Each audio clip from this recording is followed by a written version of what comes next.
So this past week, I went to go visit some family back in my hometown. I was eating dinner with my family, and I remembered a conversation my friends were having with me over Discord the other day. We were talking about our families, and I remember how my baby brother threw his plate of spaghetti on the floor, and my mom was like super pissed. Like it took her an hour to make dinner, and the spaghetti like kind of slapped, so like it was kind of a waste throwing it on the floor. And my dad was like, "Ah, come on, honey, he doesn't know better. We gotta teach him how to not throw his spaghetti on the floor." So after dinner, I went to go work on this video, and I thought to myself, that's it. That's what I'm gonna talk about this week. Because like my baby brother, he has no idea that throwing his dinner on the floor is a mistake. And the same concept can be applied to Valorant. People don't know their mistakes unless you tell them. So that's what today's video is about. The biggest mistake that every role in Valorant makes. Now, let's start with everybody's main role, and honestly the role where I see the most mistakes happen, and that's with the Duelists. There are a ton of mistakes that I can think of right off the top of my head. From lurking, not communicating, baiting their teammates, all of these things can be detrimental to the team. Some would even say that Duelists are the most important part of a team, and a good one can single-handedly win them games. But I think that the biggest mistake that I see Duelists make is being afraid. What I see, more often than not, are Duelists that are literally too afraid to take duels. As the entry for your team, you need to understand what openings are, or what timings that you may have, and take advantage of them, or create some for yourself. For example, on Ascent, your team is planning on taking A site, and your Sova is droning you in, and he gets a tag. Obviously that person is running away from the site, and this is your timing to updraft, dash into the site, flash, just get in there. The site has one less person on it, and if you wait too long, rotates will be there and you're going to run into a stack. This is your time to capitalize. Even if your Sova misses the drone tag, you know where that guy is, so go kill him. Or maybe the timing isn't as obvious, or there really isn't one at all, so you need to make one for yourself. Let's say again that you're playing on split, and your team is trying to take mid control. You have a Breach, Skye, or a KO, just some flash character, on your team. So what do you think you should do? Well, as a Duelist, you could ask them to flash you into B Heaven so that you can make space for your team and gain valuable map control. The moment that that flash goes off would be your best time to follow up. Take a duel and try to get a kill.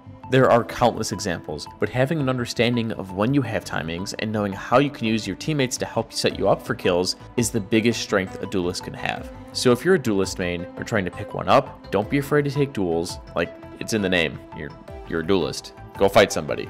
Now, in case you want to learn how to play Duelists, or any role that we're going to talk about, we at SkillCapped have Radiant produced courses for each that I really recommend you check out. Top 500 players in the nation show you the ins and outs of each agent and goes through and teaches you all the tips and tricks that they have for every map. Or maybe you're just interested in keeping up with all the map theory that comes with the game, we've got you all covered. So what are you waiting for? If you're looking for the fastest way to improve at Valorant, be sure to check out SkillCapped.com, link in the description below. Next, let's talk about arguably the most overpowered role in the game, and that's the Initiators. These agents have pretty broken abilities if used correctly. Honestly, games are near impossible to win without one on your team. They gain really valuable information and basically just make life easier for everyone. So with that being said, what's the biggest mistake that I see with them? People don't know how to use their utility that well, I'll be honest. I mean, this varies from rank to rank though. As in lower ranks, you'll get away with poor play, and the higher in rank you climb, you'll get punished for careless utility usage. A common example that I see is on Bind, be short and be long. A very common setup that I see is that a Skye, KO, or Breach will be tucked in garden or near the entrance of hookah. They'll wait until they hear some noise, pop a flash, and then swing. Now, this works really well in lower elo because they're not as experienced and probably don't see it coming. Well, literally because they're getting flashed. Okay, sorry. But in higher ranks, someone will most likely be playing anti-flash as their teammate walks up, like so. Or what I'll see is that they'll waste the utility. Like Sovos will dart a lobby on Haven and then immediately drone after the dart goes away. Like, why not save your drone for later, for the retake, to re-clear certain areas? Or I'll see Breaches waste their stuns as soon as the round starts and not use it to take space. Skye's pop flashing around the corners and just swinging regardless if it spots someone or not. They're just brain dead flash peeking everything. Like, their flashes and utility are good, but if you just spam them like you're like an ape, you're not going to get much value out of it. I just see Initiators constantly wasting your utility, and some just never really think before using it, if they even use it at all. For example, I had a Sova in my Icebox game yesterday, an Immortal player, keep in mind, who bought a Sheriff on pistol round on attack. So if you are an Initiator or thinking of picking one up, please think about how you're using your utility. It's extremely valuable. Don't waste it. I'm begging. Now, I said before how a lot of people think that duelists are the most important role in the game, but I think that controllers are. They have the biggest responsibility to the team. They control the pace, the game plan, they can anchor sights pretty well. Everyone honestly should learn how to play a good controller. It's not the most exciting role in the game, but it's vital to the team's success. It's sort of like the foundation of every team comp. With that being said, what is the biggest mistake that I see from them?